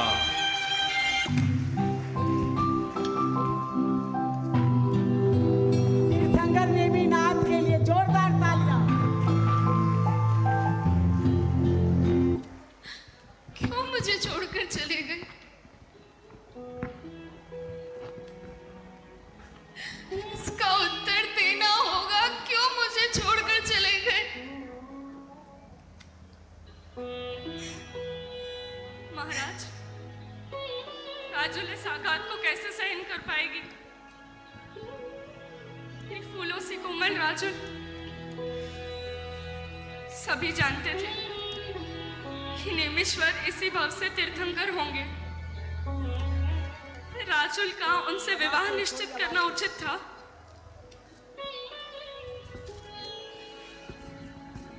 क्या कहूं महारानी, नेमी कुमार शादी नहीं करना चाहते हो ऐसी कोई बात नहीं थी। उन्होंने तो प्रसन्न चित्त से राजुल से विवाह का प्रस्ताव स्वीकार किया था। राजुल, राजुल बेटा, तुम्हें अपने स्वास्थ्य का ध्यान रखना चाहिए। क्या हालत कर दी, बार बार मूर्छित हो जाती हूँ। बेटा धैर्य रखो, धैर्य मत छोड़ो।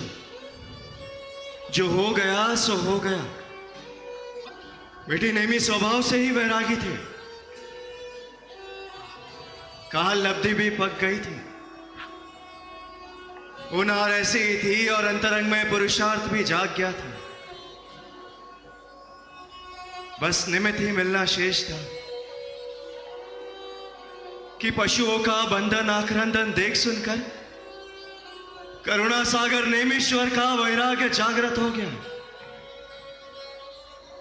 और उन्होंने अपना रथ गिरनार की ओर मोड़ दिया। नहीं पिताजी, वो ऐसा कैसे कर सकते हैं? राजू, राजू,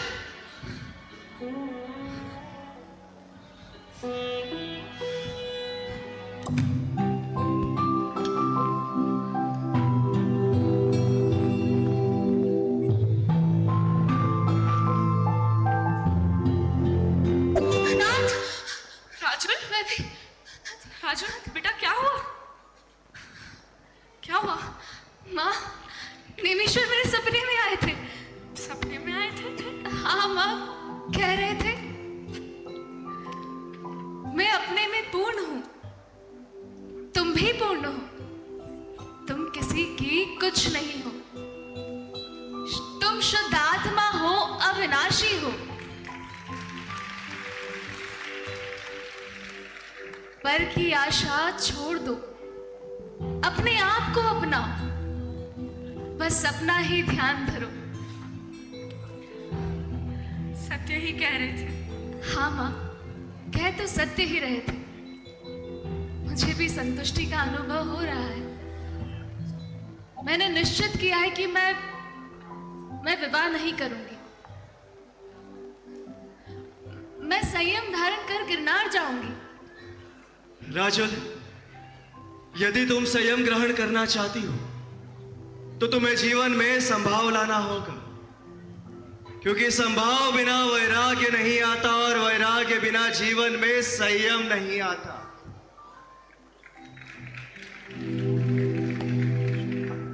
उनका तो है आदेश यही, निजात्म तत्व को पहचानो, जिनवाणी का स्वाध्याय करो, जीवादिक तत्वों को जानो।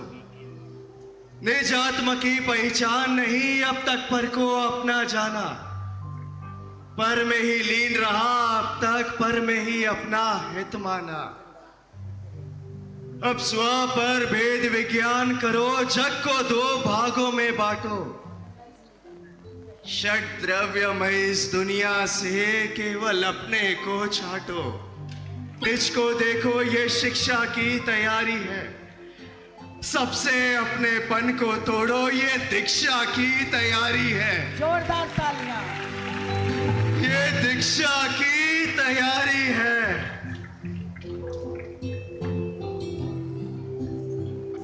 मैं दीक्षा की तैयारी करूंगी।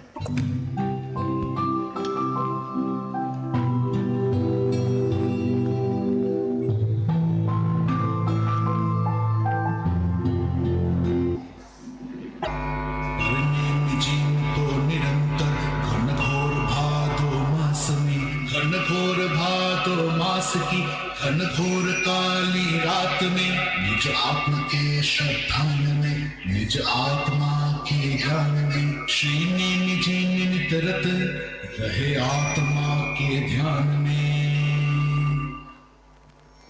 रहे आत्मा के ध्यान में।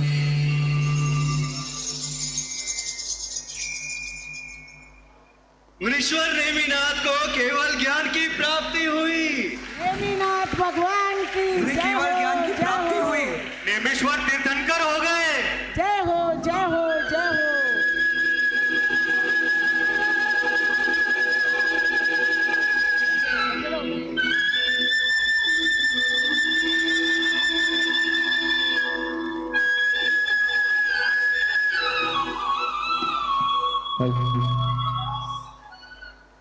पिताश्री, जब से नेमीश्वर को केवल ज्ञान की प्राप्ति हुई है, मैं समझ गई हूं कि आप मुझे क्या समझाना चाहते थे। अब मैं तन मन से दीक्षा लेने के लिए पूरी तरह से तैयार हूं।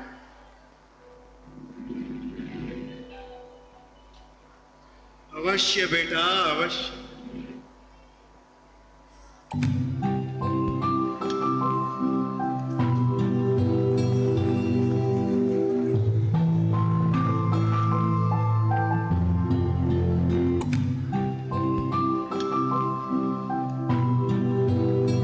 बोलो राजुल सती की जय, राजुल सती की जय।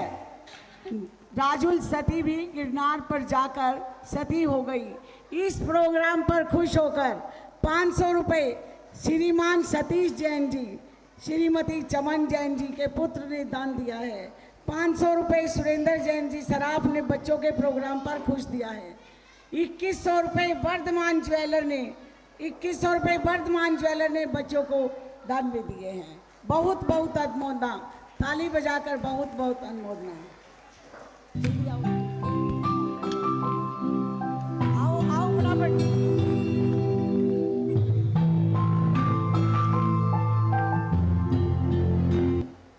आओ भाई आओ, फटाफट आओ, जल्दी आओ। वो कहाँ है? चलो ये चौकी इधर।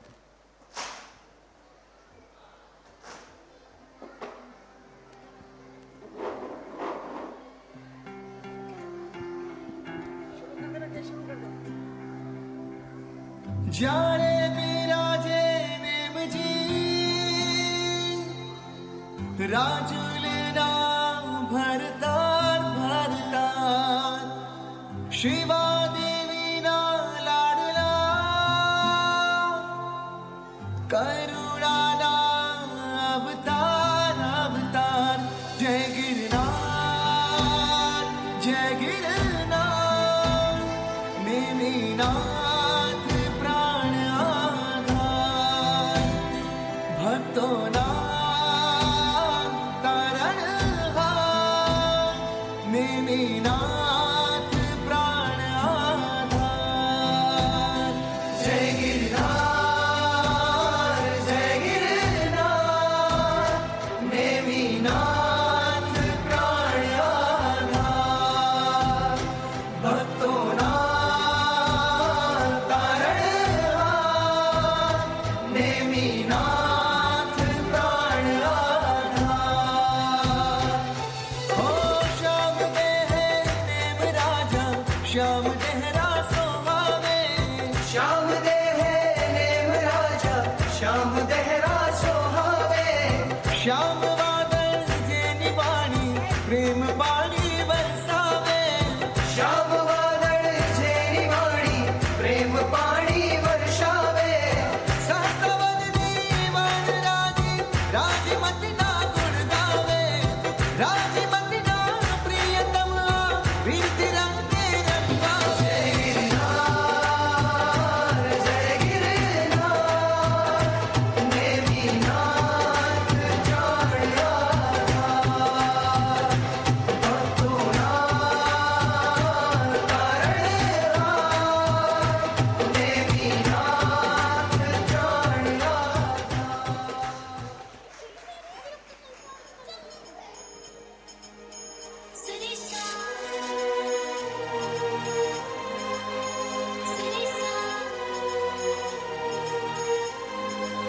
वो है मस्ताना एक रिश्ता पुराना, सबके मन भाया है ये पर्व सुहाना। बर्यूशन है, बर्यूशन है, बर्यूशन है, बर्यूशन है, बर्यूशन है।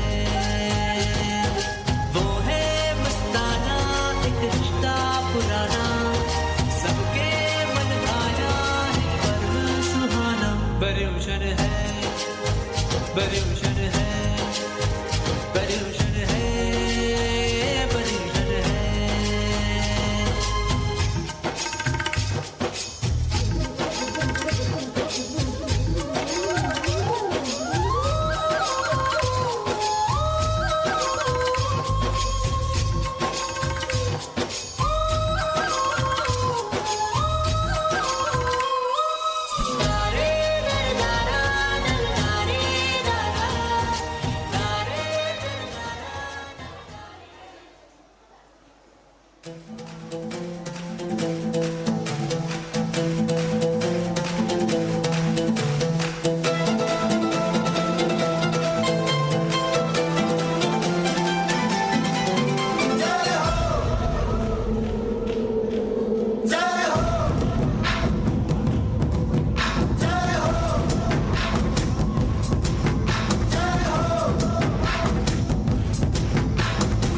आजा आजा जिंद शामी आने के तले, आजा जरी वाले नीले आसमाने के तले। जय हो, जय हो। आजा आजा जिंद शामी आने के तले, आजा जरी वाले नीले आसमाने के तले। जय हो, जय हो, जय हो।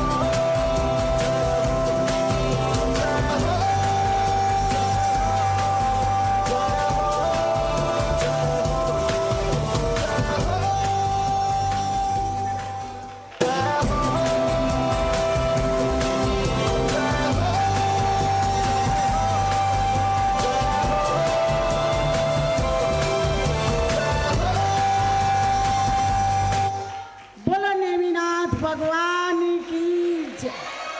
भाई आज का प्रोग्राम बताओ कैसा लगा आप सबको? छोटे छोटे बच्चों की मेहनत, साथ में हम तो हैं ही, लेकिन बच्चों ने बहुत मेहनत की है। 1 महीने से बच्चे प्रोग्राम की तैयारी में चल रहे थे, लेकिन बहुत सुंदर प्रस्तुति आज बच्चों ने दी है, मन खुश हो गया। जैन समाज रेवाड़ी रात्रि पाठशाला के जितने भी बच्चे हैं उन सबको बहुत बहुत बधाई, जो इतना बढ़िया प्रोग्राम इन छोटे छोटे बच्चों ने आज स्टेज पर दिया है। और इनके जो टीचर्स हैं उनको भी बहुत बहुत बधाई हमारी तरफ से। और अब ये उपस्थिति पुरस्कार निकाले जाएंगे। हाँ जी, पहले निकाल दो, पहले ऊपर भी लकी ड्रा निकाल दो। लकी ड्रा किसका है? ये बुला लो एक। आ जाओ भाई साहब, एक आधा आ जाओ। आ जाओ जी, लकी ड्रा के लिए आ जाओ आप। सत्येंद्र भाई आ जाओ, राजेंद्र भाई साहब आ जाओ।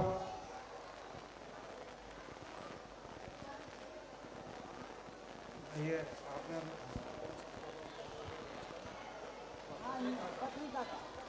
ये पत्रिका जो इन्होंने बनवाई थी उसका ये प्राइज निकाला जा रहा है, तो देख लें पहला क्या है।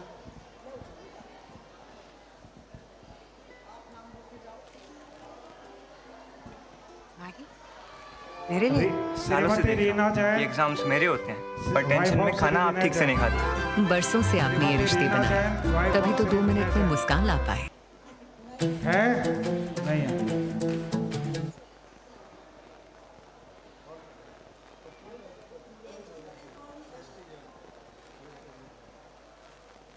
सृष्टि जैन,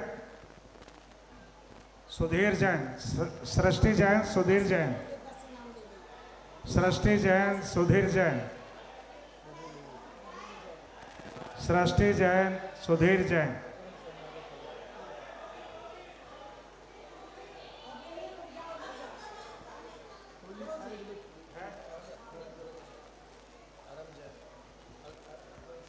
अरहम जैन, अकलंग सरनालय, अरहम जैन।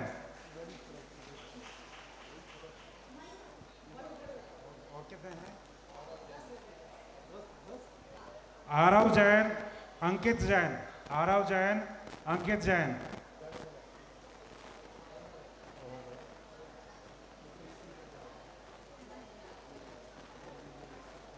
बोलना है या कैंसिल करना है? Shrimati Bobby Jain, sector 1, wife of Shri Ajay Kumar Jain. है क्या? अच्छा है, वैसे टीचर्स का अलाउड होना नहीं, ये कैंसिल की जाती है, टीचर्स का अलाउड नहीं है। Shri Vicky Jain, Gandhinagar, son of Shri Surendra Kumar Jain. विक्की जैन,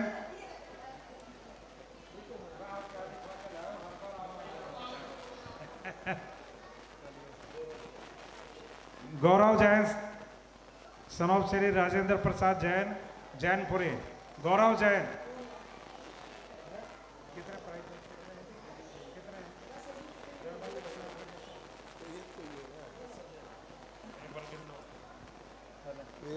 आरव जैन, आरव जैन, आरव जैन का है ना? चलो 2 चलो चलो बोलो। गौरव जैन का चाहिए, बॉबी जैन को कैंसिल कर दो। विक्की जैन चलाओ चलाओ। 6 हो गए। ये वर्षा जैन दोबारा आ गई क्या? ये नहीं, ये हटाओ। बोलो। वर्षा जैन, श्री अजय जैन, वर्षा जैन, श्री अजय जैन, वर्षा जैन अजय है।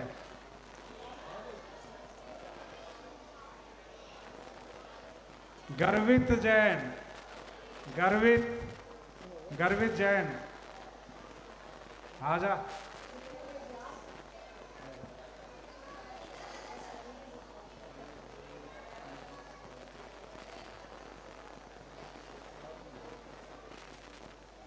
रूपांशी जैन, नितिन जैन,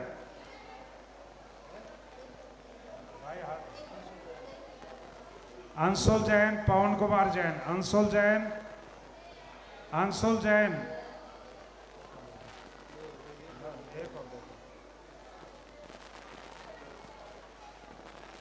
शिखा जैन, रविंद्र जैन, जैनपुरी रेवाड़ी, शिखा जैन है क्या? शिखा जैन, शिखा जैन नहीं है।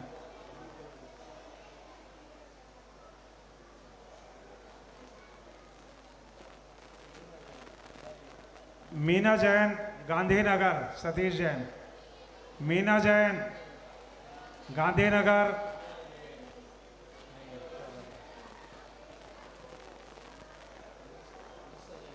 निशा जैन, गांधीनगर, विक्की जैन, निशा जैन, विक्की जैन, एक घर में एक है, ये कैंसिल की जाती है।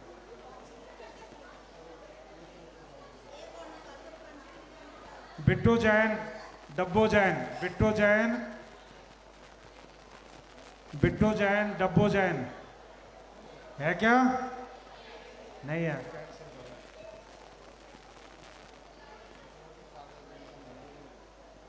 श्रीमती शारदा जैन, श्रीमती शारदा जैन, जैनपुरी आ जाओ। एक और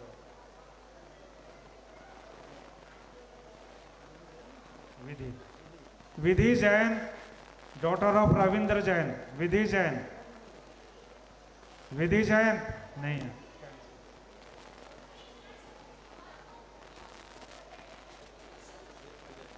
रेखा जैन, वाइफ ऑफ मनोज जैन, रेखा जैन, आप लोग आ जाइए।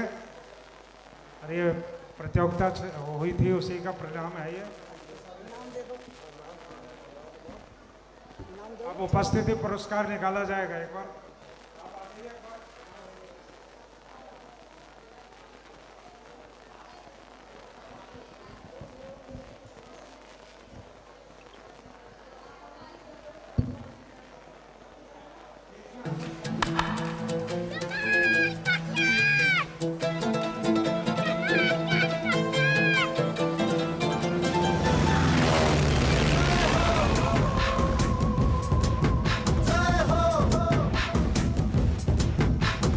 आजा आजा जिंद शामी आने के तले, आजा जरी वाले नीले आसमाने के तले है।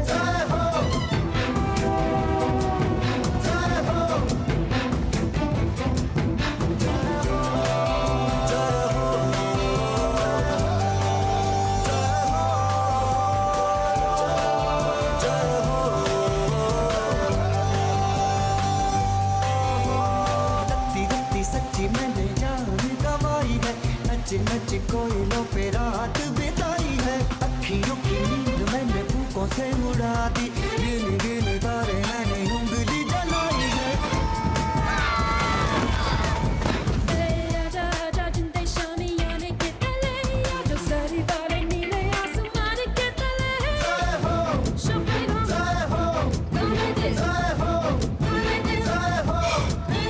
जमाल मलिक गरबा गरम चाय देने वाला फ्रॉम मुंबई। कौन बनेगा करोड़पति?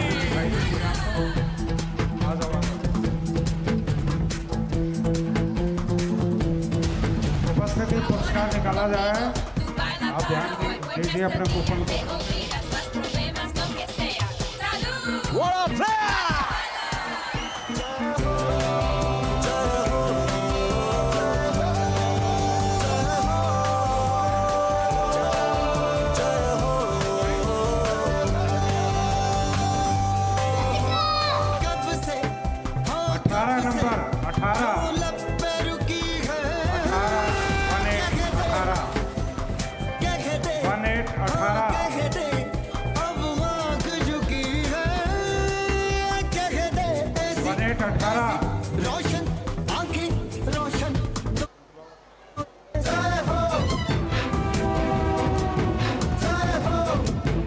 103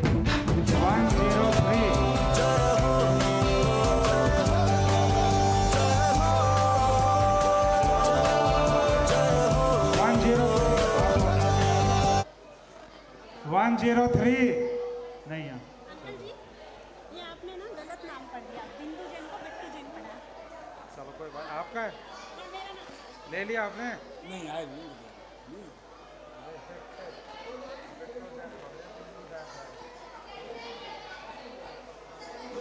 190 190 190 190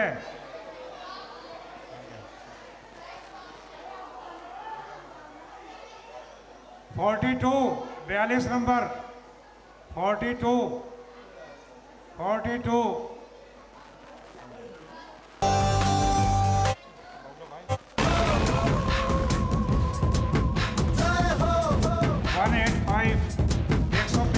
आजा आजा जिंद शाम आजा जरी वाले नीले आसमाने के तले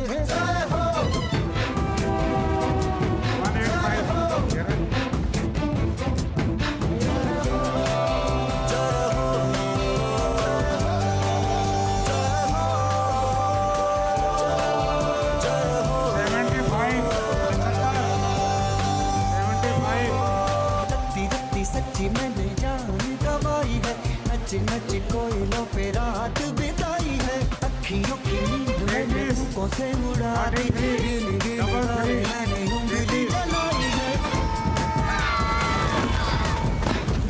आजा आजा जिंदे शामियाने के तले, आजा जरी वाले नीले आसमान के तले, शोपे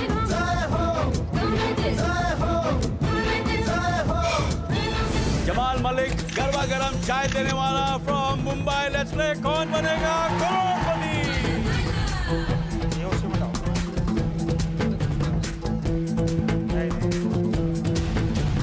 Ahora conmigo tú baila para hoy, pues este día te olvidas los problemas, lo que sea. ¡Salud!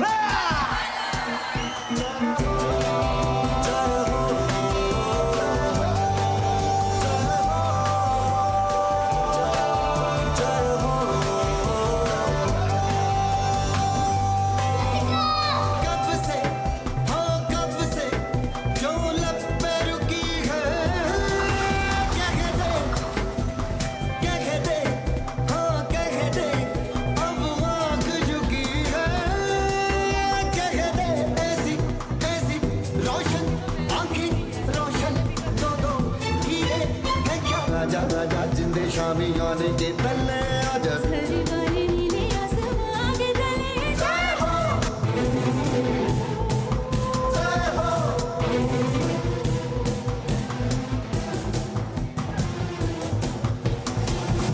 तुम ऐसे डांस करेगी ना?